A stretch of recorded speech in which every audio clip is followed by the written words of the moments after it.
I saw a Honda del Sol, and I wasn't too familiar with them, but it looked like a fun little sporty car. And so I bought it, but it was a manual, and nobody's ever taught me how to drive a manual. So my first ride along was with Marco Garza. Oh, really? And he was doing like this to one of the drivers, and he booped to the wall. I was like, that's awesome. Yeah. Carolina but still has my livery and everything on it. Scrapped his chassis rather than see somebody else drive it. He's like, I don't want to see it's like seeing someone with your ex. You know, like I don't want to see anyone with them. Yeah, like, things are really just building relationships with people, and you kind of start to learn a commonality of like what are companies wanting now, and it's being genuine.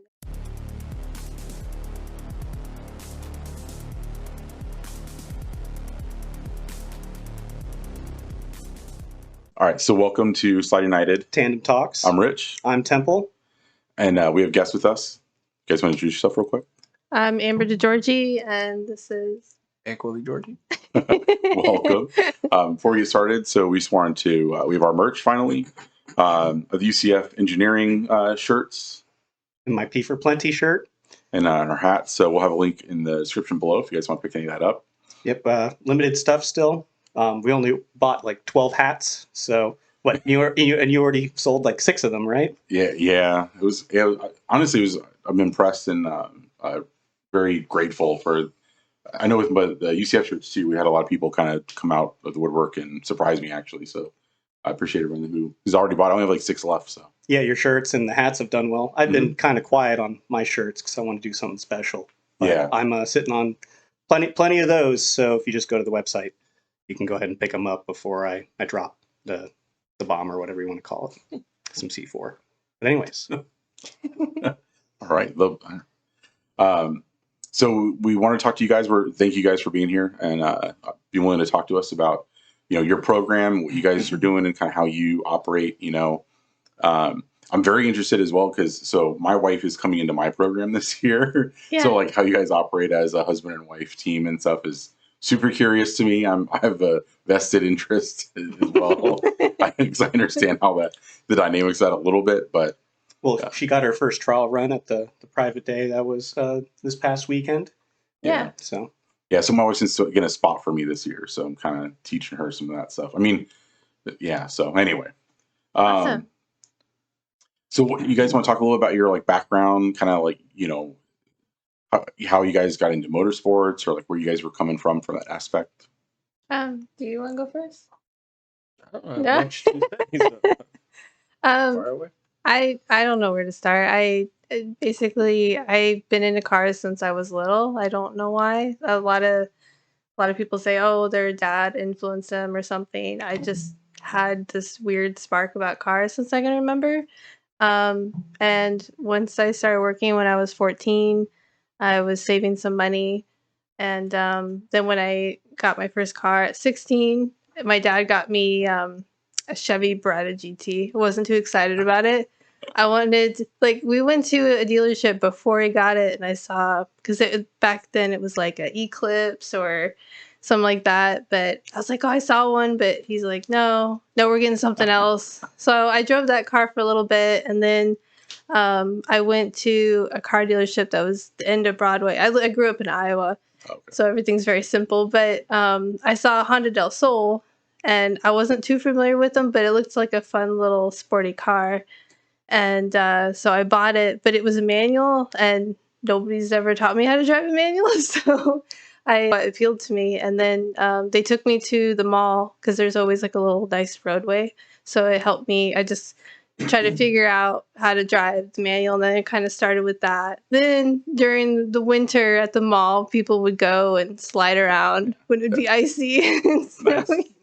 So, but small town things. But yeah, that kind of started into that. And then I had an interest in it'd be cool to learn mechanics or something like that. But my dad really discouraged me on that, which is funny because I grew up kind of like a tomboy. My dad was an excavating contractor, so he used me Oh, more he was an for operator. All right. yeah. So I grew up around bobcats and excavators, or hop in the truck and try to drive and follow me, while I'm driving this equipment. So And they're usually pretty resourceful I too, was like free working on labor stuff. That's basically. wow. So it's like he had a big shop, and I remember sometimes we would change like a fuel filter or something on this equipment. And I'm like, I have this car over here. Can you help me? He's got welding equipment. I'm like, Really? he had everything, but Wow. he wouldn't teach me anything.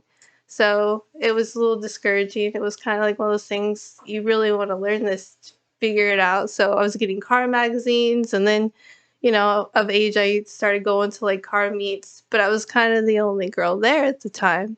And this was kind of a little bit before even YouTube really started showing my Like age. early 2000s, right? Yeah. Yeah. The Fast and Furious days. I came up in the like late 90s, early 2000s as well, so I know exactly what you mean. Yeah. Yeah. So then there was an issue with the I had a cold air intake that was on it, and at one point it sucked up water, Oh yeah. messed up the Yes. engine, Yep. and I was like, oh man. Did it hydrolocked it? Yeah. Yeah. So my dad helped me connect with the shop, and so he's like, well, we're gonna have to. He decided to swap the block with a B18 block. So it was a B16, and he swapped it with a B18. Yep. And I was like, oh, cool. It's going to be a little bit more power. And then, so then after that, I was asking questions like, well, what if I turboed the car or something? I've been saving a lot of money. So I was working like multiple jobs. And then I was like, I don't know how to do this, but maybe if I go to the car events and stuff, I can put your name on my car and kind of market your shop. Oh, really? And like that was even then you were like, yeah. So I was like, that's awesome. I was like 18, 19 at the time, and so I was kind of not really thinking of it as a sponsorship or marketing, but it was just kind of a no-brainer, like showing your support. Yeah. I didn't really think about it until like later on doing all this. I was like, well, I guess I kind of dabbled in it, but yeah.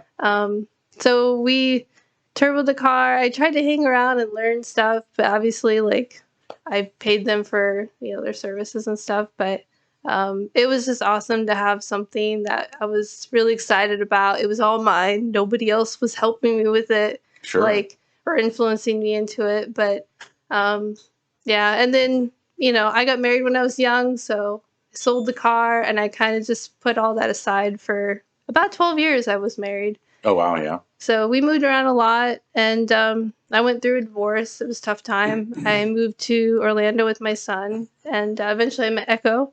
But when I came here, I was just excited that they had drifting here, because it was something that I would watch on TV all the time. It was like, that would be the coolest thing to be Ken Block, like Oh yeah. drifting. Everybody fantasizes about that life. And it's something that I've missed for a long time. And I was just finishing up college, and COVID was going on when I moved here. So it was kind of rough, like connecting with people, being in a new community. Yeah. I'm behind a mask. Yeah. Yeah. And so I was going to the drift track all the time, watching people. My first ride along was with Marco Garza. Oh really? And all right. so Marco Garza, we drove around. He's probably gonna laugh if he sees this, but Yeah. he was doing like this to one of the drivers, and he booped to the walls. I was like, that's awesome. Yeah, yeah. But that was a lot of fun. I always joke with him about that. His car used to be green, which is my favorite color, so I gave him a hard time that he changed the color. That explains the Skyline color then, I guess. Yeah, because my Del Sol, I had a couple of Del Sols actually. I had another Del Sol that was that dark green, and I had I don't remember what brand wheels were, but they were a dark gray. So I was doing the same color scheme on the Skyline. Just that's cool. I still see Del Sols. I still want one. I don't know why. Make fun of me. It's like a nostalgia thing. Yeah. Yeah. I get it. I don't know. It's just, but I don't know. I just always had a thing for cars, and things just kind of progressed. Obviously, I started learning in a borrowed car with Steve and the whole Anubis thing. But you could probably talk more about kind of like the whole history of that Z. It's been around a lot. A lot of people have driven that car. Yeah, I think that's what most people started. Obviously, like that's we started drifting at. So people kind of, in any car community, you get kind of associated with the car that you're in and driving, right? So, Yeah. The car is as much of an identity as yourself. yeah. That's kind of part of the whole thing, right? That's your expression of yourself, in a lot of cases. So, yeah. So a little bit of the Anubis. So yeah, Steve came. I met him at the track when he was trying to drive the Z. He had just bought it, and I typically kind of, because I'm older and have a family, I typically gravitate a little bit to some of the older crowd of the track, just Yeah. because like you can associate with each other a little bit more, just with life stuff or whatever. But So he's not really a drifter. He's a dirt racer. That's his yeah, blood and soul. yeah. So he came from dirt racing, um, and did that for years and kind of got out of it, and then was trying to get.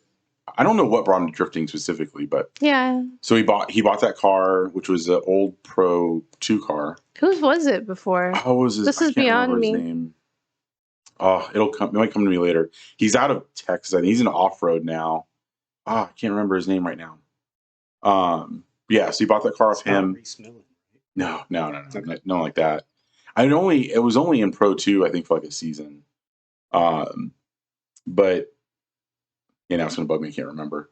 So he brought that out and was trying to drift it, and I kind of saw him at the track and connected with him a little bit, and so he kind of became part of Slide United for a while, and saw that as an opportunity to try to, he got the rig and all that stuff. So he was originally trying to drive it himself, and I think at some point kind of decided he wanted to be like an owner and have that kind of like owner role, which isn't really something you see in drifting. And Yeah. I think people in drifting don't understand that necessarily, Right. So he was trying to do that, and so Sarah Harrow was in the car first. Then Steven Tasnero. He was in it a while, right? He was in it for quite a while. It's one of those things. I know. So obviously he was part of the team, and I drove it a little bit. Like on some days, I never totally understood. You talk about like somebody's why, like why you're doing what you're doing, why you're building what you're building. Yeah. I never completely understood, even like being teammates with him for 3 years or so. Like what he was really wanting to do with that car and program. Yeah. Because it didn't seem like it was his specific sport. He always loved dirt racing. That was, you could tell that was his passion. Yeah. So, and when I was at the track, I've been going there a while, and we walked by, Steven was working on the car, and so I was kind of standing there, and Steve was like, who are you, kind of thing. He was looking for a kid racer because he wanted to get one of those little dragster cars. And somebody nearby was like, she is a kid. He's like, oh. But, my son he's not blood, heart, and soul, like, into cars like I was. Right. It's a sad thing, I know. Yeah. But it is what it is. And I'm like, I don't know if he'd be into it. I would be all excited about it if I was a kid. But so anyways, it just kind of was like, well, take my information and, maybe he'll be interested. And I didn't want to lose the opportunity. Maybe my son would want to learn that. I was like, I don't know who this person is. But so then he started asking, like, why are we at the track? Are you curious about driving? And I was like, I've always thought this was the coolest thing ever. And that was when he's like, well, why don't you come out to Learner's Day and just learn in the car? So that's what I started doing. I showed up and learned. And then there was a couple events. I think it was only 3 events that Steven and I shared the car. We're in different classes, so it wasn't really an effect. But then after that, Steven texted him and said, I'm just going to move on to my own car respectfully. And Steve was like, do you want to just keep driving the car? And I was like, well, yeah, who would say no to that? Yeah, exactly. Yeah. And so it started out, driving, learning. I mean, it was a lot of cars to learn in, learning how to drift. It was LS swapped at that point, right? Yeah. LS. I think it didn't. We put the Wise Fab in at the end of the first year, but sorry, I keep clearing my voice. But the car had some issues. Like the front end was really loose. Like we jacked it up, and the whole front end, like everything was doing this while I was trying to drift it. Oh yeah. So we repaired. I think we repaired the rear end, so it was good, and I felt that a lot differently towards the end of the year. And then the front end, we eventually, Matt the Gins drove it once, and he's like, this would be so much better with the Wise Fab. And then Steve, Wise Fab. So we put the Wise Fab in, and then that was the first time after all that was fixed, the car felt responsive to what I was trying to learn. and because I was fighting it for a while, and then I could link the track. The Wise Fab was so like smooth. I don't. It was just it's a feeling you understand if you feel Wise Fab. Yeah, So yeah, it's totally different when you get into a car and it's set up decently. Even like doesn't have to be like super nice setup, but um, it makes all the world of difference. Especially a car that has if it's loose in the front, so you're not getting like consistent feedback to then like adapt to in some kind of way. yeah, Man, like that's the most maddening thing ever to try to like. Well, especially while you're in that part of your learning curve, especially not having a even if it's a poor setup, not having a consistent setup is like, yeah, will drive you pretty mad. yeah, yeah. So I don't really know at this point how long I was driving the Z. It was almost 2 years, year and a half or so. Yeah, I seemed lose like track of it. time, honestly, but it Yeah. was a while, and I started getting kind of comfortable in it. And I was aggressively trying to connect with companies on my own, build myself as because I want to be somebody who is building skills. I want to have that honorable respect in the community. It's hard when nobody knows me. I just show up out of nowhere.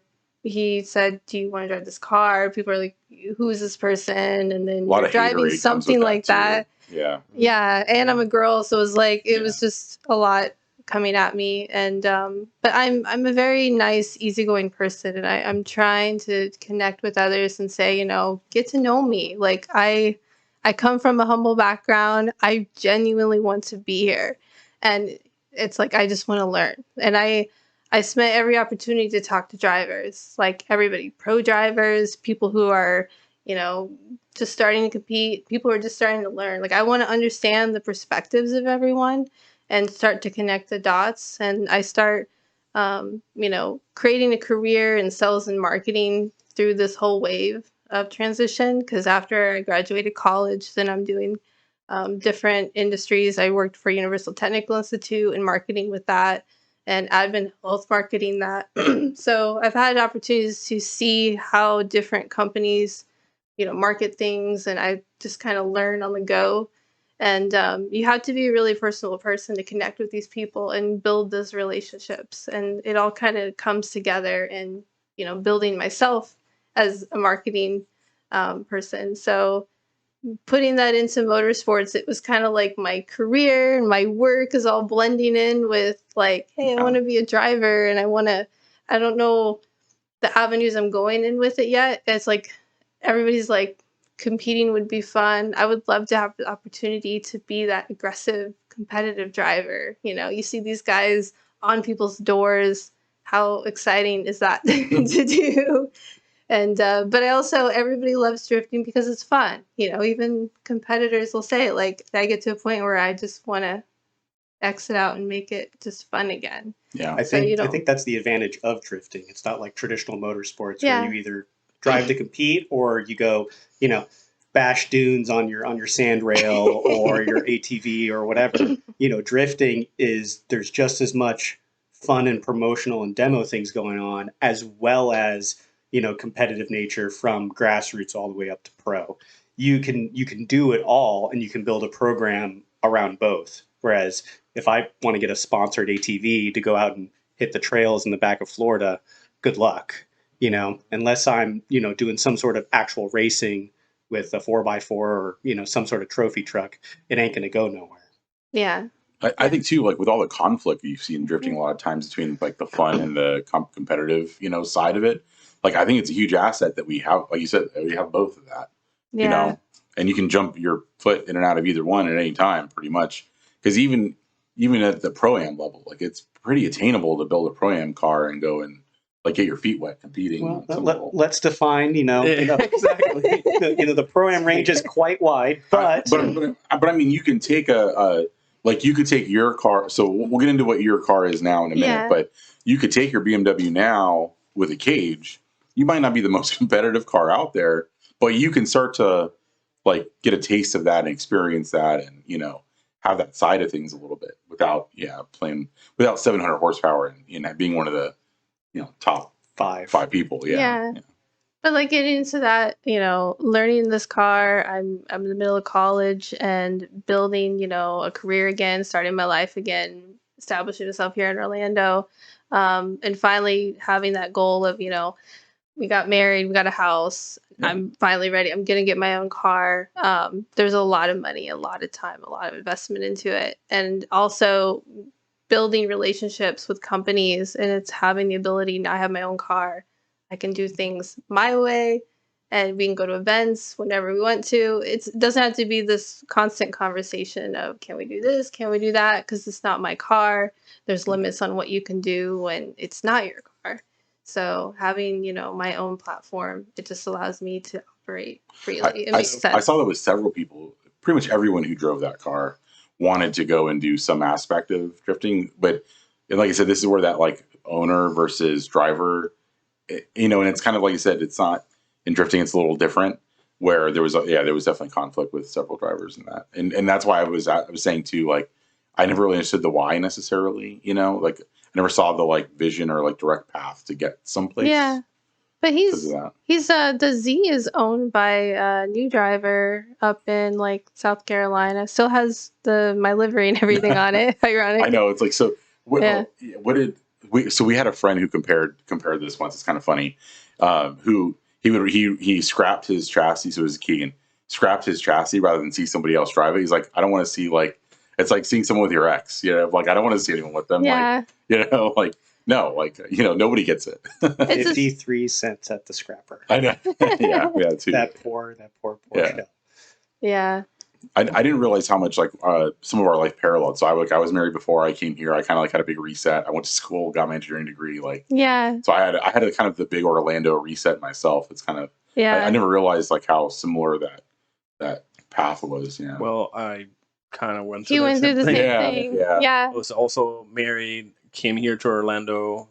We moved to Illinois and then got divorced and then just came back, restarted. So I think it's a pretty common thing. Yeah. That's funny. Yeah. I didn't realize, so many of us were like that. Yeah. Yeah. And not to get out of subject timeline we're going to talk about, but like that's kind of how we kind of got pushed together through a mutual friend. No, I wanted to know like how you guys met and how you guys got together. Like Ace Cafe, unfortunately, it's not around anymore, but I would go there a lot to hang out, car shows and stuff. It was a great social place to hang out. And he was there. And Rachel, Rigged Boost, I don't know if you've heard of her.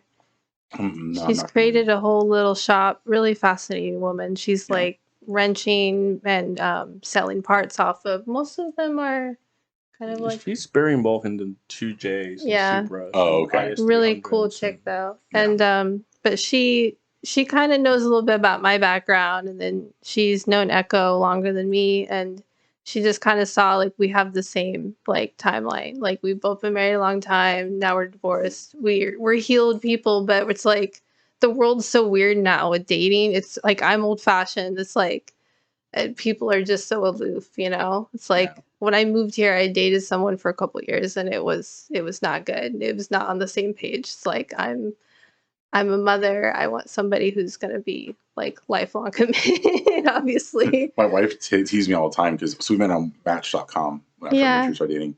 And on our first date, I just think on first dates because I was like pretty serious about like finding somebody to be like a real partner. It's like that's what you want. So I kind of would hit them like on the first date. Why like, are you looking at me? That's weird. Yeah, you got to stop peeking. I had the same talk with John, and he was fine with it. But where I would be like, listen, like I'm serious. Like I'm here to like meet somebody, to know somebody, and really like build a life together.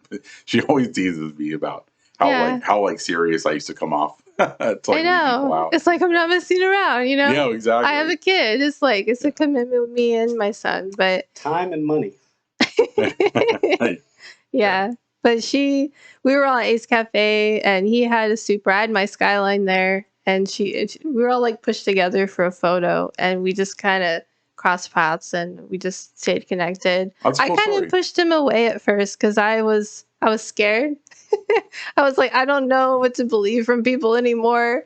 If he is serious or not. I didn't want to get my heart broken again. I've been through a lot, and but it didn't help that I'm kind of a ghost. Yeah. Like so there was nothing on social media. I got nothing. Nothing. So I'm always, for some reason, being like that, and I don't see a reason Yeah. me be posting everything. And I'm over here like having to blast myself on social Yeah, you're like the media. opposite. That is, yeah. And so all my friends are freaking out because they're like trying to figure out this guy, you know. And you can see people's Oh, yeah. pictures and figure out kind of who they are. And there's nothing of him online, so it's. But I Couldn't do kind your digging. Yeah. Couldn't get that dirt. I told her, like, Yeah. you want to know something? Just ask me. I know, I'll tell you but- anything. But just ask me. But then she has to trust you. I know it's like what. See the problem, Yeah. but That's why I was like, It is. I don't know. I need time to build trust, especially it's just a crazy world now. But no, he turned out to be a good guy. So I turned out. He was already a good guy. You just Yeah. found out. Yeah, exactly. it helped. It helped solidify a lot. We went to see his parents. So he was mostly raised by his stepdad, and that's where he became so natural as a dad. I learned, you know, because he understood, you know, from the child's perspective, like valuing that stepdad, you know, and fatherly figure. So it comes natural with his relationship with Kyler, and they do so great together. Because Kyler's dad, he never sees his dad. His dad lives close by, and it's like he doesn't have that father figure. I've always had to be the mom, the dad, and everything at once. So it's nice to have, you know, that family balance for him. Yeah. Now you have it, because if you're just, single mom in it, it is virtually impossible to be the father figure. Yeah, yeah. So, but he's really happy now, and he likes. We moved to the other side of town, so he was in a new school now, but he really likes it there. So he's Yeah, big happy. adjustment. Yeah, he's 11 now, so he's getting to that middle school, teenage Know it all. age. Yeah, friends. You know, he's worried about his shoes, what kind of shoes he's wearing and Yeah. stuff. I miss the years when I could just dress him up cute and he didn't question me. So They have uniforms at this school. no, No. not this one, but he Mm. has had those. That's why he's like, I won't wear polos anymore because Take they some of made that me wear away. polos. But yeah, he did have a little phase where he was into motorcycles. I don't know if you saw some of the posts that we did before, and it was crazy because he was just out of the blues like, I want to learn to ride a motorcycle or a dirt bike or something. And this kid did not want to learn to ride a bicycle. It's my wife's nightmare, by the way. It's for my son to come over to say that. Yeah. So like he came up with this, and I was like, "You skipped the bicycle learning phase and went straight into skateboarding. How are you gonna ride a motorcycle?" So I got an electric bike for him, and he was kind of rough on it. I'm like, I don't know if he's gonna pick up on it. But after 3 days, he finally he messed up his legs pretty bad, falling all the time, but he didn't quit. Yeah. So that gave me hope. And then I found this mini GP little race series on the go-karts. So that's kind of his little motorsports passion for a while. And then after 2 years, there was a couple bad accidents. And he's like, I don't want to do this race anymore.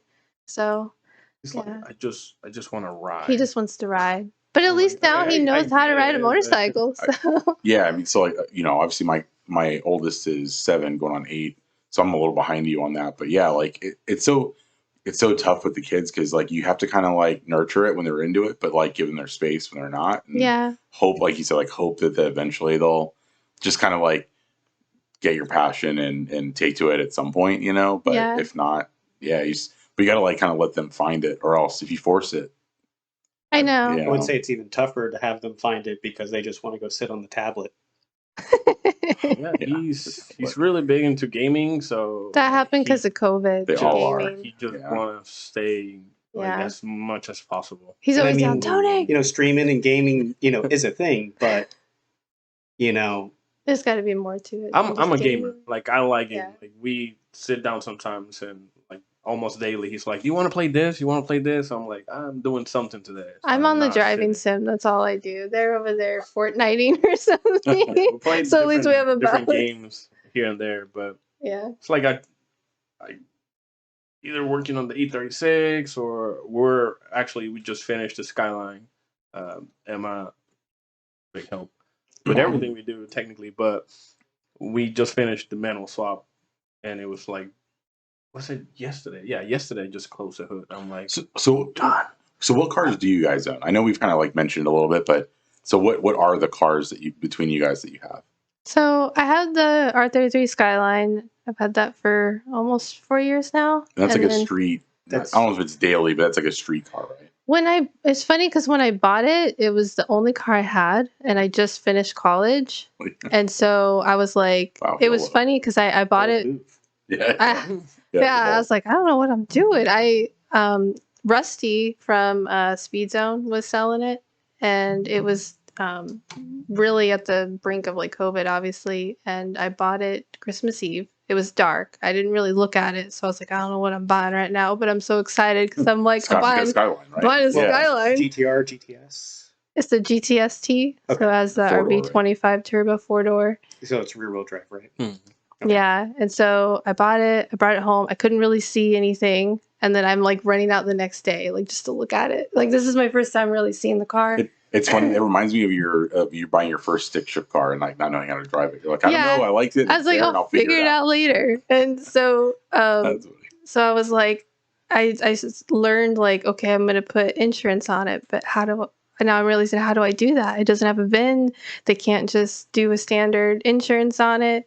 So then I'm kind of panicking on, well, how do I do this? And then even when I went to get like an alignment done, like the guy comes out and he's like, oh, it's a real Skyline. They think it's a kit car or something, but it's just funny, like the little interactions with it. Like it's just kind of a learning process. But I found out there's actually a classic car specialty insurance through American Collectors. It's very affordable, and you can set the value on the car to protect it. And I was like, okay, I figured that out. It's not bad. I have those policies on my drift car, actually. Yeah, so declared value. Yeah. Yeah. So I drove that car. It was funny. My first job was it was like a medical sales. So I had to drive all over Orlando in that car. And so it's like this car, I bought it. I don't know what's been done to it. It's been imported just a year or so prior to that I know of. And no maintenance has been done on it. I'm driving this thing like it's a brand new car or something. Figure it out later, right? And it was doing fine. And I drove it everywhere. And then I got the body kit. And I was like, I have to paint this, like, because I can't have it two-tone. So Ray, he ended up painting. He works at the compound now. Because I was actually asking him about repainting the car like a brighter color, but he's too busy. But yeah, it's like I just wanted something dark green and metallic. It's my favorite color. And he's like, I have this color. He just already had one saved in his notes. And I guess it's a lime rock Corvette green. So it's a Corvette color. Cool. I don't know if that's really Yeah. the best choice Corvette paint on a Skyline, but I love how it comes out. And but yeah, I've just always imagined having it manual swapped, and it's taken me forever since I've had the car. To like last night was just not. I haven't driven it yet. It's sitting in the garage ready to go, and we were waiting on this little clip to finish like the shifter and everything, so it doesn't like fall out. Yeah. And so we were waiting on that, and then ended up getting the wrong one. So then I was like, I gotta order the different one. But yeah, so I'm excited to actually drive it this weekend. It's gonna be weird. So if that's your street car. Yeah, that was like the long answer. Yeah, No, sorry. No. I want to hear. So what do you drive for your street car? So I have the Supra that I'm doing it daily. Probably getting rid of it. I got too excited about drifting, so now it's like my brain is like, I got him into drifting. A90, So. right? Yes, I got it. Is it the B58 or the 4-cylinder? Yeah, B58. Yeah. So 3-point. So we got the Skyline, Mm-hmm. the Supra. I have my Tacoma. Then the E36 drift car, and then I happen to know there's another car. 6 months ago ish, I bought an E46, which I was like, I'm gonna do it for drifting. We haven't But then even I touched looked it. at it, and we got the AC going on, like it's full interior, paint is nice. It's like, okay, Yeah. I mean, I'm still drift it. Start buying parts slowly, but because the E36 always have something going on, it's like later.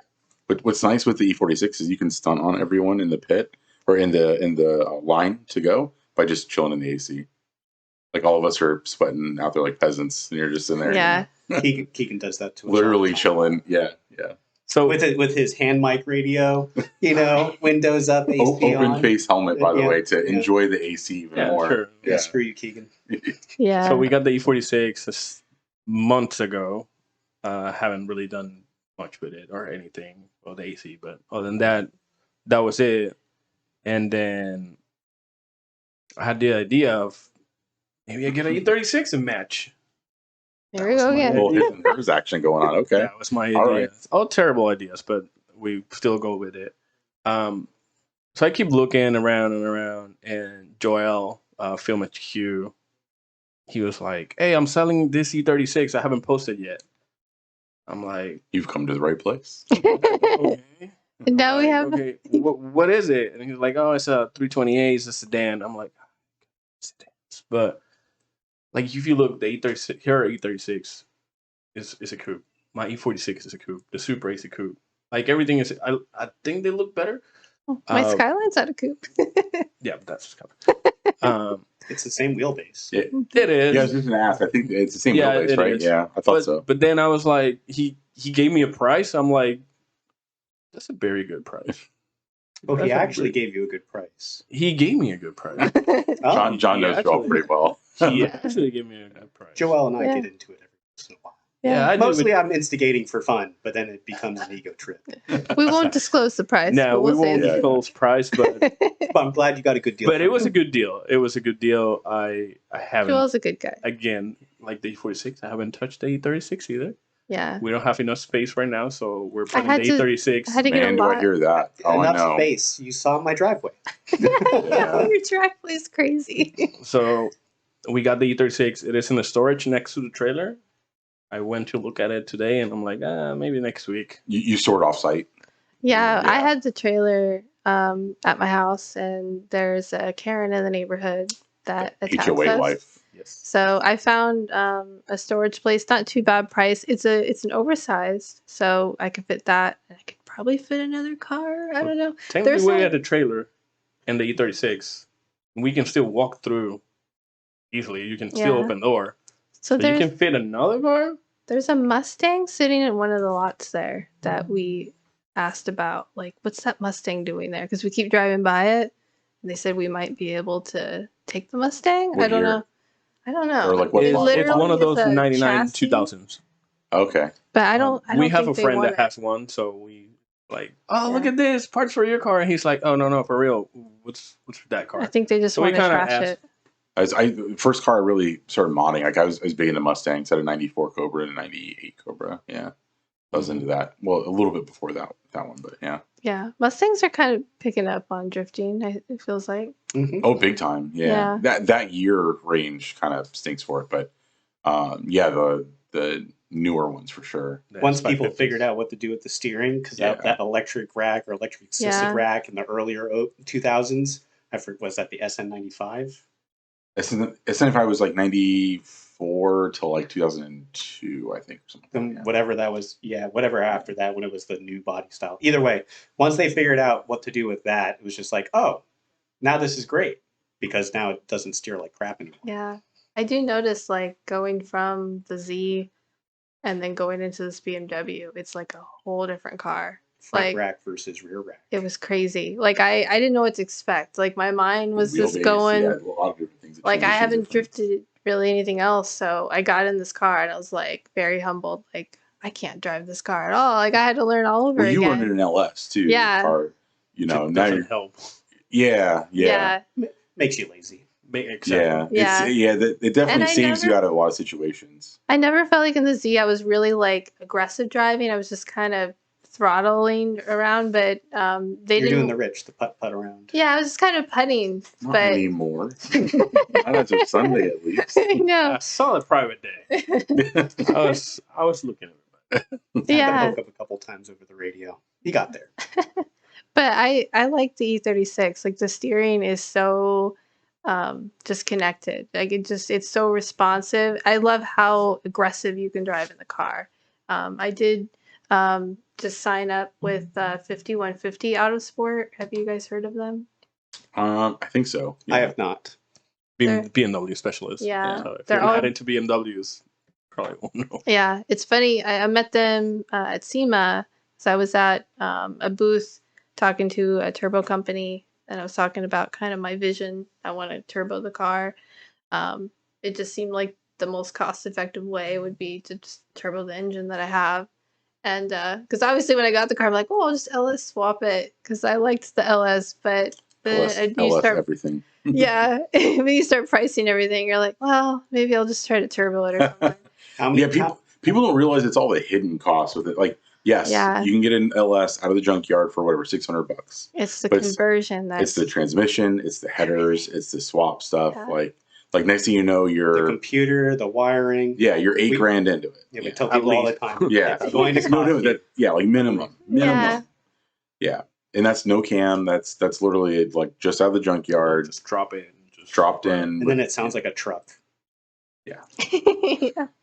So anyways, 5150, I met the owner, really nice guy, and he wanted to do a proposal to let's work together and let's turbo car. So there's some parts that I have to source, and then there's other companies I have to direct do a proposal on my own to see if I can get the sponsorship, and then the main labor and some of the other components they'll support. So it's kind of like we're all collaboratively working on let's make this happen. And so I'm in the works of that. And the goal is like after Fuel Fest, we're going to have the car down and we're going to completely. If she gets approved. I'm in the same Yeah. boat. Don't worry. There's a lot of people that All still three of waiting. us are in the same boat. Yeah, we're all waiting for that approval to drop. Yeah. Yeah. That's what I'm saying. That'll be the last one. But so I don't know how long it'll take. I mean, there's still a lot of components in the works of like getting parts and that. So I'm not getting my hopes of like how quickly we can get it done. But that's the goal is hopefully we can get it done within a month and a half. Are you And, gonna are you gonna wait to take it down until you like have everything, or you just gonna kind of get started on it? We're just gonna kind of get started on it. I think we can get most of the stuff done. I have most of all the parts I need. Joel wants to trade me rear diffs because I have the 391 and he has a 315. Mhm. So he wants to trade with me. I don't know why.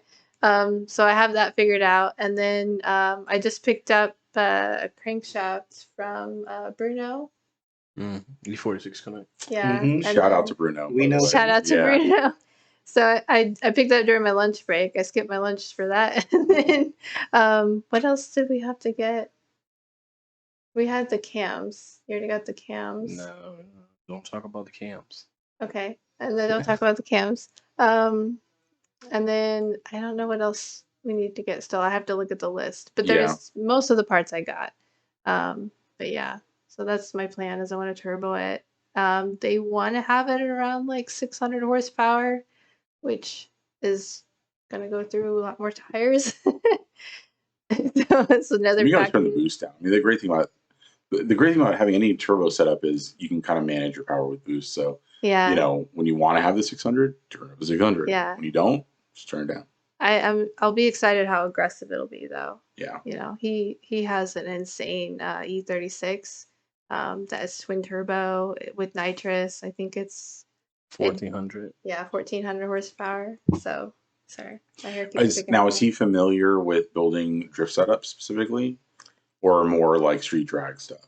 So I know his car is originally a drift setup, Yeah. but it kind of turned into He Yeah. kind of does Uh, everything with it. It's so much power. It's like he drives it for everything, and he I believe uses he's it running for the miles now. Yeah. Just running Yeah. miles. It's- Just Yeah. just So the speed is because the setup, how he has to set up, I believe is like it doesn't really get into boost yeah. fast enough. So it's kind of on the harder on the drifting side. You have to keep it like Yeah. up there. Because that's one thing we've struggled with. Is we like a lot of times when we partner with people or we're working with companies, we have to educate them sometimes on our use case, right? Yeah. Because they're not used to necessarily having to overbuild a car or a motor, especially with motor specifically, for the type of punishment that we do in drifting. Because Yeah. and other people are starting to talk about this more, but you know, Forsberg. yeah, like he's talked about it quite a bit. And some others, you know, if you have a 9-second car, one drift lap is like running, 3 or 4 times, Hmm. down the track. So Yeah. the scale of punishment we do The way we're banging on the rev limiter. in a short amount of time. Yeah.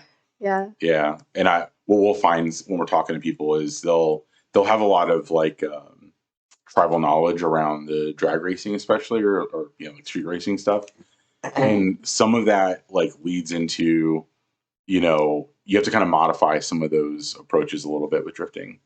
And those people can build amazing drift setups. You just have to, it's a conversation that we have to have a lot of times. No, he seems really versed in drifting. I feel really comfortable with him. And I've talked to a lot of people that have known him for a long time that are in the drift scene. And so I feel really good about his reputation. Oh, good. Yeah. And he has a great team. There's a marketing girl, Kelsey. So we're getting to know each other, but I really like their group and their cars, and I'm excited to work with them. So it's a whole new relationship building right now. No, that's awesome. And it's good to know too, because it's hard to find people, kind of the same point I was making before. It's hard to find people who have that, like, oh, I get it. You're a drifter. You have this other set of needs for your build, and that's hard to find. So if you found that, like, hopefully other people flock to it, because it's kind of tough to find people who really get that aspect. Yeah, the thing that he does is, because he's very niche on BMW, he has all of the components that you might be looking for, like the rods, the pistons, and he packages them for specific BMW engines. So he kind of puts the knowledge and research in and packages out. So that's why a lot of people like shopping there. But good. It's kind of another component going into talking maybe a little bit about the marketing side of things is, the companies that I work with, I want to have a friendship and an understanding. And, not every company is going to make sense for you, and some people have different, goals and stuff. I'm not this giant, YouTuber, massive million follower person. I'm just a smaller person in the world. So that still dwarfs both of us combined. They call them micro influencers. That's like the technical name that I've heard thrown around. That's the technical name? Well, people who don't have like the massive following, but people still will like look to for, brand and inspiration stuff. Yeah. I mean, that's a real thing. So it's like, what are companies looking for anymore? Like, do you have to have 1 million followers? Like, what is it? And it's tough being a girl in this industry. Obviously, my whole algorithm on my phone is about cars. So everything that comes up is a lot of same thing that guys see with the girls and the car scenes and the way we represent ourselves. And I come from kind of more old-fashioned way of things, and plus I'm a mother and I'm married. It's like I want to be held, with a certain reputation, respect, because I see all these young girls, especially when I worked at UTI, and I would talk to them about the cars and what I'm excited about, and I would spot the girls that are interested. Some of those girls are wanting to take different paths, and I'm like, you can go so much farther. It's like, let's focus on education, let's focus on, we all can't be YouTubers and stuff. Like, I just want people to be a little bit more of character than just, flaunting what you got kind of thing. But I definitely want to connect more with women. It's so hard to connect with women in the car scene. Sometimes women can be standoffish, or almost some women can be competitive with each other in an aggressive way, and I'm like trying to bring women together. Like, I don't care what your background is, what your interests are. I see a lot of challenges with girls in relationships with guys that belittle them and hold them back. They might have an interest. I see it, he sees it too. When I go to car shows, I'll bring the drift car, and you can obviously see it's a girly looking car because they've changed my livery with more pinks and my name's on it. Then the guy will have a girlfriend with them. They won't even look at me. They'll be looking at him. Oh, what's talking about the car? They asked me about the car. I'm like, don't like, I know, but I'm like, don't ask me. Yeah. It's her car. Right. So, like, the girl is trying to talk to me, and she's excited, and I'm talking to her. And as soon as the guy finds out that it's not his car, then he's like, let's go. We don't need to be here. And they just, like, pull her away. but then I'll see girls wanting to ask questions or learn something, and the guys belittle. Same thing at these high schools where the girls will want to come up and practice the demos, and the guys will be saying things like, "Oh, trying to make them feel inferior." So it's Something Do else we too that I see a do we lot have is that at the drift scene? yeah.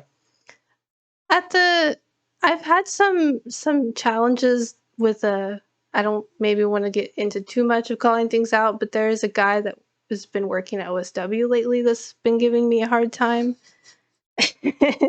But everybody at OSW, like Tommy, Adam, all the guys there, since I've started, they've been very great.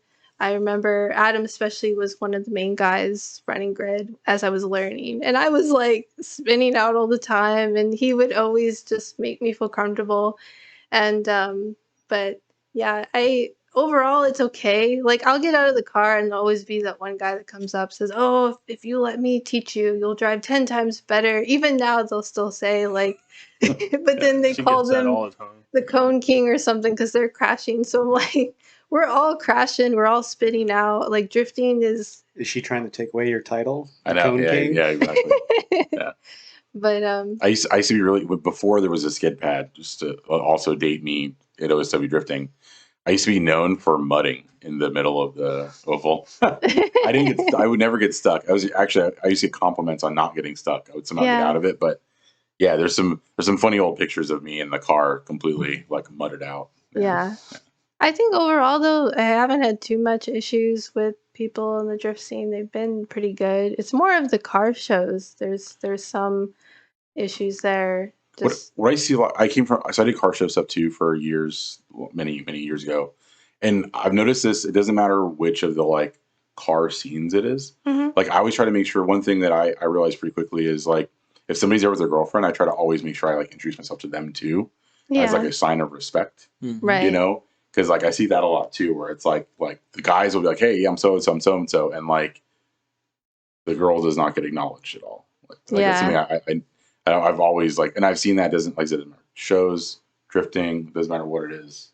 Yeah. It's just kind of a thing that I don't think anyone does it intentionally, but like it's something that happens a lot, you know? I know in car shows when I see like she talks to everybody, right? So it's like pretty normal. She's talking here and there, but when I see another female getting by the car, like looking at it, I'm like, "Hey, Go Yeah, go talk to her. talk. there's a girl, Yeah. let her go." Or if it's kids, kids love to jump in the cars. So obviously you don't see that in a car show. Nobody likes to be their car to touch. So when we go there, we're always like, "You want to jump in the car? Like, just it's a drift. Like, it's not the same." Yeah. So we're always like, whenever it's like another females, I'm always like looking out. Or if it's kids, kids love jumping in the car. Yeah, Love that. I took my my car to my son's school for this like parent, day. Mhm. And yeah, there were 3 second grade classes. And I let all of the kids come in and take pictures inside the car. Yeah. And I did a little game. I'm like, "Can you touch the pedals?" Like I had a little game about, could they reach it or not? But and I know what you mean. Like they light up. I want to Yeah. inspire them to be the future car people. They're Yeah. gonna take over when I can't drive anymore. One day, Hopefully there's cars for them to drive. I Yeah, know. that's a whole other thing. We got to Yeah. keep it alive. But no, having these moments of being around a drift car, taking it to a car. Drift cars don't normally go to car shows, so I think exposing that as a positive image, especially now with all these takeovers, kind of killing the whole vibe of, there's another side to drifting besides takeovers. Trying to keep things as a positive message. And I think we're all the drifters here are on the same page of like we want this community to grow, and it's getting hard sometimes when I see so many teenagers and I hear them in the high schools. They go into those takeovers and they get hurt, and it's just not a safe environment. So I just don't like the correlation. Takeovers is not drifting. mm-mm, Yeah. They're 2 completely different things. no. And it's really hard to tell the public that because they don't Yeah. see it that way. And the media, the way they describe it doesn't really help in their choice of words either. The way you describe things, and it just kind of educates people that don't know anything about drifting or the culture, and then they just kind of jump to assumptions like, oh, we're all that way, and so it's all becomes misunderstood. Yeah, we definitely need to offer an alternative to, no, like this is, Yeah. kind of combat that. So I obviously the turbo kits come in for the BMW. Um, what I guess well, you kind of answered earlier, but maybe we can talk about it a little more. So Yeah. where are you at in the kind of like you're probably a little bit of a crossroads as far as kind of what direction you want to take your program. Yeah. Obviously there's the competition and fun, but is there like a mix of it? You said you wanted to try the competition at least. Yeah. I mean, right now the power band in my car is I'm not really fitting Yeah. in any competition, but it might be different with the turbo and everything. I mean, really, I'm kind of going with where things are pulling me naturally, and being so pulled into this marketing person. I'm trying to be kind of a person in the community where I'm trying to connect the dots. Having these relationships with these companies, I've been able to connect a company that's looking for something with a good driver and put them together. And so different drivers have been able to get sponsorships through my help and support. So I've had a lot of that behind the scenes, and I constantly try to help companies find somebody who makes sense for them. Like a great example, like Op7, it was just a lighting company that you could do underglows and stuff. And I saw potential, like, why don't we make it more? Like, there's underglows, it's usually Type S that everybody uses, but Op7's been so loyal to me and great, and we've grown a great relationship that I've funneled them to a couple drivers, and then also worked with them to create light kits for trailers. And I'm like, imagine showing up to track and you got your trailer lit up, your car lit Your up, your truck, truck lit up. everything. Not flexing over here. I went the eBay route though. Yeah. So it's just like helping companies like maybe stretch their products to other options or other industries. And so avenues like that, I want to help everybody succeed. It's not necessarily really about me. It's about trying to help everybody Amber's thrive. consulting sponsorship program. Well, I mean, like, when I put 2% off of whatever off the top. deal I get you. I mean, like when I was putting my stuff together, obviously, when I kind of started to do the UCF program, you were one of the first people, outside of my core team Yeah. that I kind of like asked, like, hey, like, what do you think? Do you have any feedback on, some of the stuff I put together? And you had great feedback for me that I think worked really well. It helped me tell. Obviously, did you see the back of your shirt? Yeah.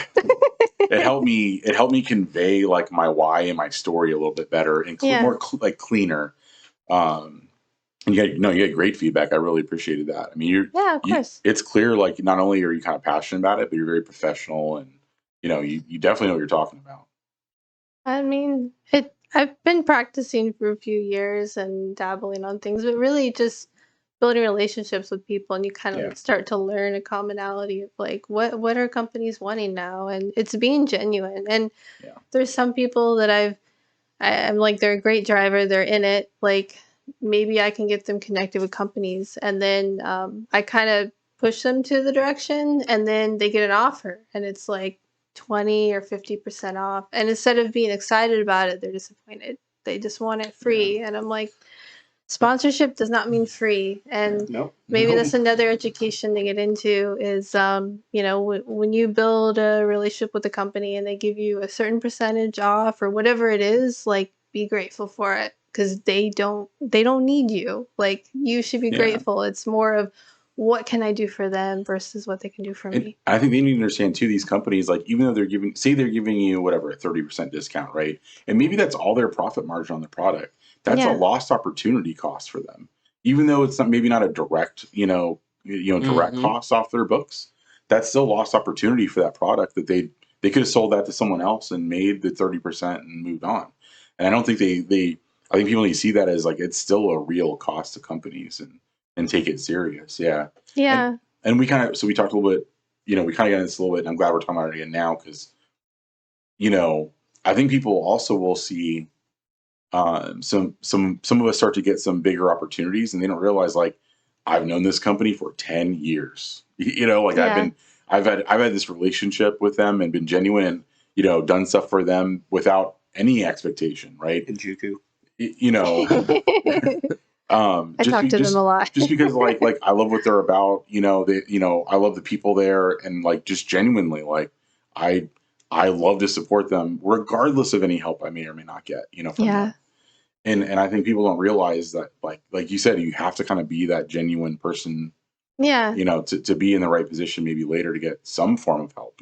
Yeah, you have to come in with zero expectations. Yeah. And, one of my longest relationships obviously is Cosmo Tires. And I put in a lot of time and value of who I am to build that relationship. And a lot of people don't understand that.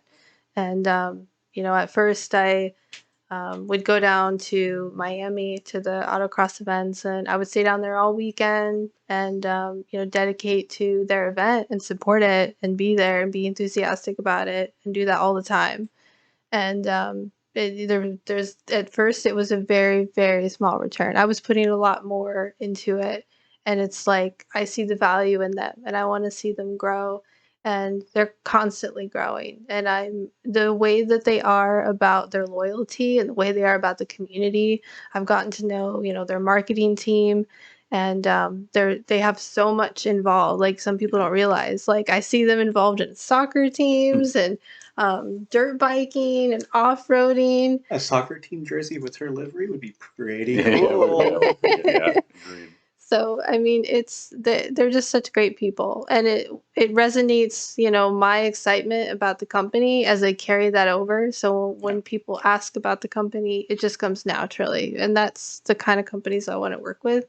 Same thing. I built a relationship with Silver Suspension, and like I talked to Anthony quite a bit there. Like they're just such great laid back guys, and they get constant people like looking for sponsorships, obviously, but they need somebody who are constantly dedicated. Like my profile, I've been doing this for years. It's just strictly dedicated to I love driving, I love drifting, I'm professional, I keep it consistent, and it's like a job. It really is. No, And people I hear say, that. Yeah. you understand. Oh, big time. I mean, no, and well, I'll see like the stuff that you post. I mean, man, like she is relentless with getting stories out there and posts out there and this shot and that shot. Yeah. Yeah, Next thing you know, he sends me one of your posts and he's like, "What if we take this idea and do our own?" yeah. I've been inspired by a couple of like the shots that you guys have gotten. It's funny because you put me to do a reel, and it takes me days. Yeah. Days. So I'm like, sometimes she's like, "Oh, I'm gonna do a reel," in like 15 minutes. She's like, "What do you think?" I'm like, "You finished it? How are you doing that?" And she does. Yeah. It's so easy for her for some reason, but I mean, I guess I she just- understands how to do it. It's like I just want to drive, so I'm having it's like that one meme that they have going around right now. Like I just want to drive, but I have to be content creator and all this stuff. I signed up for. I know for me, like I guess do you have like fun doing that part of it or no? I do. Sometimes I stress because all of the relationships I have now with companies, they all have different expectations. Mm. And some of them are constantly wanting content dropped on, what do you want to call it? Like a WeTransfer Dropbox and stuff. So it's like that direct. Like they don't just want, okay. like it's not just a collaboration post. They're all a little different expectations. Yeah. So it's hard, and you're juggling that. I'm working full time and I get home late, and then I cook for my family, and then I'm trying to figure out how to, and then we're always trying to fix something. This E36, I don't know if I posted enough about the challenges of just when I bought the car.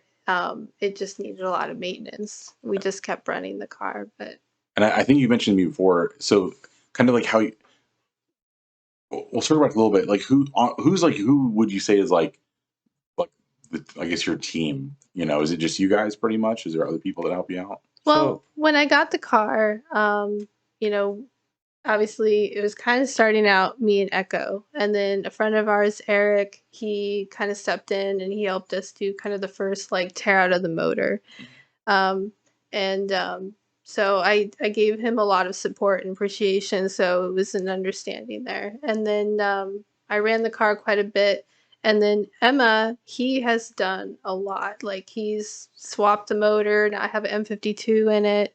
Emma's also helped me do my manual swap, but Wiring. yeah, Yeah. Emma He's loves there. He's not on wiring. camera. He's there. Yeah, off Emma camera, loves yeah. wiring, but Chilling on the drift couch. really, and then even our buddy Harlem, he's come over and helped with. He even let us use his lift so we could get the motor out. I mean, it's been kind of a group effort. Yeah. And even my friend Boombi, she painted my valve cover for me. She put green sparkles in it. So Nice. all the little Excellent. things. But yeah, it's been kind of a group effort, but it's mostly, I mean, this is it. So, Yeah. it's not a, Like I kind of know wrenching here and there, but I'm not. I'll say I'm not confident enough to do something myself. Like there's some stuff that I can be like, I can change this. Like it's mindless. But like I have Emma, and he's like, let's do this, and he's like, bring me a 10. So I'm like, I'm the assistant all the time. He already knows what size this is and like what all. Yeah. He looks at it. He's like, oh, when he's like swapping something, changing something, he's like, he has so good knowledge about it that he's like, it's 217s, 113. It's another Yeah. 13. Then that's an E12, and like he knows everything. So I'm like, okay. yeah, he kind of fills in the blanks. And doing this turbo build 5150 is going to do the install of that. So we just all just collectively work together to keep Cool. the car going. I like it. That's cool. Yeah. And then eventually, putting a turbo on the engine, we're going to run it and see how long it'll go. And then we'll tear it down and fully build it. So that's kind of the plan. We'll do it in stages. Yeah. I Yeah. bet she has enough car for Beast Coast. That 235 comp. Yeah. Yeah. Actually, I The don't- firm I don't think I'll make the first one. you mean March. NA or with the turbo? as the car is now. It'll struggle a little bit at the firm, Yeah. but not like a stock 350Z. Yeah. Might be a good one to like if you think about it. Especially with the tire rules and regulations. Yeah, the 235. A lot of us right now, because I'm one of them, are stuck trying to figure out how to get tires. What tire do I get? How do I make this happen? Just run 5-pound pressure. That's basically what we're looking at. So I can't turn the turbo down. It's just going to make 500. Well, just make sure that you don't exceed the measurement because anyway. Well, we're not going to get into that right now. So but either way, finding a tire. We went to obviously to the event that it was like the fun run or like the tryout of how it is, and obviously I'm learning drift. Like I'm gonna start drifting, but I was looking at the layout. I don't think the layout works. I have some qualms with it, but Like yeah. the big, like kind of like towards the end of it, which is like the big swoop that you have to do. You have to go on the apex on both sides to actually make it, or have a lot of power. I was But then you have the 235 limit, so that won't really help you. Yeah, Then you'd be surprised how much you can eke out of it. I was watching. I think if you added a Manji into the layout, it will be great because then you have something to do. I think that and obviously with the depends- tandems, if you have to do one big swoop, like you have to do it perfect, and that's why a lot of people were just going into the dirt. With the grass roll too, I was going to bring that up with that grass roll too. Well, we're spinning out because you have to be really aggressive and really specific. Like Yeah. it looks cool, but I don't think it works for tandeming. Like it's because it's a really hard layout. We're making a lot of great points, but what I was really trying to aim at was Cosmo Tires and the fact that people are having trouble figuring out tires. And Like that what might be tire to run. Right, and that might be a platform that you could, you have enough car to go out there and show up. Could that be a platform for you? What's the tread wear on the Mucho Machos? 300. 300. Oh, they are 300. Oh, Yeah. 235, 300? Yeah. Sell them. Yeah, I know 4 people that can't figure out tires. Yeah. I think with like any tire, people will like go from a Kenda to a Cosmo or vice versa. So if you've never driven on Cosmo tires, you just kind of have to give yourself some time to adjust and understand the tire because every tire is going to feel a little different. But when I transitioned onto Cosmos, I had to kind of figure out what PSI I like to run on the Z with the LS, and then I had to then figure out all over again with E36. And I'll sit there and do logs, and I'll just test like the pure limits. Like last event on the private day, we were seeing how low we could do the PSI to just run the tires like totally flat while still retaining grip. And so we just trying to get logs of that with this power. But Yeah, Harlem was yelling at us, no, let's I was like, lower they're pressure. dead. They're dead. No, they're like, she wants to, no, Yeah. lower pressure. We went, so she normally runs 34 in the back. 34? Yeah. Oh, okay. And we went all the way down to 16 in that. Like, obviously, it It was seems like kind of low. I started it like 16 Yeah, on and I Sunday. told, Yeah, I when we told drove. you, I was like, you're going to start here, but you're going to want to go to 12. Which was exactly, what ended up happening. In Well- the Z, I did 19 in the rear combo. Yeah. Yeah. Well, at least in the BMWs, like E36 and 46, like, it's really common when you're running stock power. A lot of people run 40s. Are you, when you're monitoring that, are you watching like how far over the sidewall you're seeing scrub? So you know, like what are you using as your gauge for too lower pressure or whatever? Like what are you looking at for that? Really, I'm feeling the car. I'm feeling how it is, and I mean, I've been driving this car, long enough now. I can kind of see like where I want, but I take notes of not only like what track I'm at, but what time of the year it is, what's the weather, Sure. Yeah, if it's drizzling, raining. Maybe I'm overthinking it it's because 40 degrees outside. yeah, I like to overthink on everything, but I'm trying to collect the data for myself to see if there's any commonality, because I would love to get to the point where it's just mindless. Like, all right, this is going on.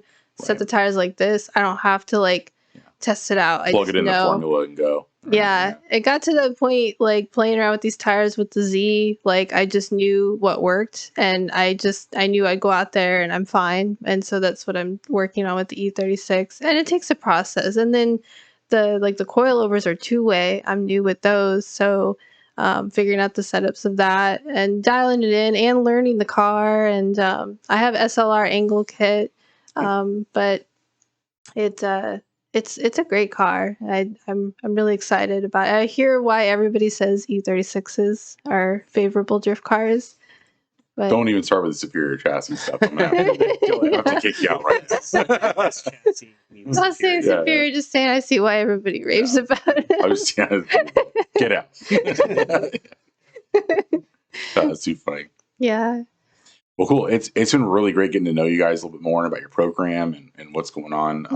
I guess before we wrap up, any last kind of parting words or people that you want to shout out or thank or. Obviously I want to give a big shout out to Ecko for putting up with the chaos.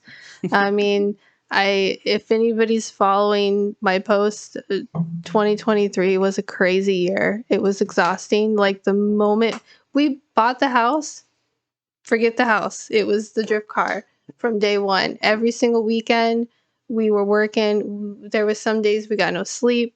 It was all nighters. Like the whole year was exhausting. SEMA, we were aggressively I forgot. Yeah, you went to SEMA too. Yeah, wow. That's right.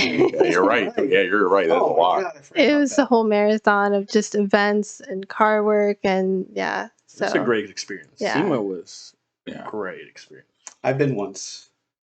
it was my It's first awesome. experience Yeah, there. it was our so. first, and now we're like, we have to go every year. But it's so different now because I went back in 2013. Mm. There was no drifting or any of that RTR stuff going on. So now there's like a show. Yeah. Before there wasn't. The I burn pit and literally- all that. The burn. That's right. The Hoonigan burn pit now too. That's like their second year of doing that. I something like believe that? So I was out there for 2 seconds. I was so focused Yeah. on meeting everybody. Like I wasn't even outside. I saw all this Yeah. cool, like people were riding along with the pro drive. I'm like, I didn't get to do that. I wanted to talk to You're everyone. working. I was talking to the companies, but I think I had the most fun at the NRG booth. I met the Yes. CEO, Yeah. and they had a little bar. Everybody was drinking, and they were just so happy. I was like, That's it was a cool vibe there. Yeah. They were really nice. Yeah, I And, don't think you realize, like, I know for me, at least with my wife, my wife's into like classic cars, but not like this all this stuff.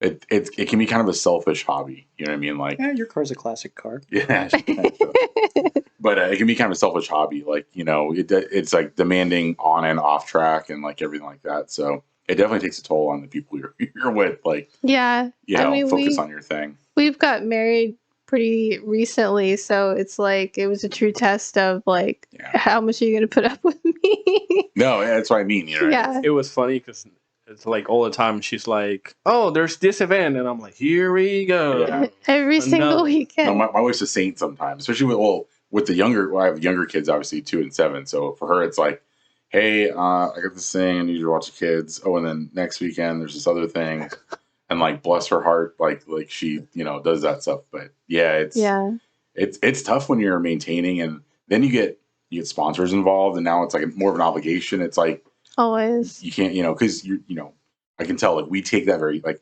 Yeah. I'm a very like word is my bond person. If I am like, hey, I'm gonna work with you as a company, like I take that as like Yeah. very very seriously. There's no downtime. There's no like I don't like do anything else besides drifting at this point. Yeah. And Well, like this weekend, we have a Carson Coffee that we might take Yeah. a gift card tomorrow, but whatever. other than that, like I don't think we're doing something else, and I'm confused. Like I don't know what I'm doing. Yeah.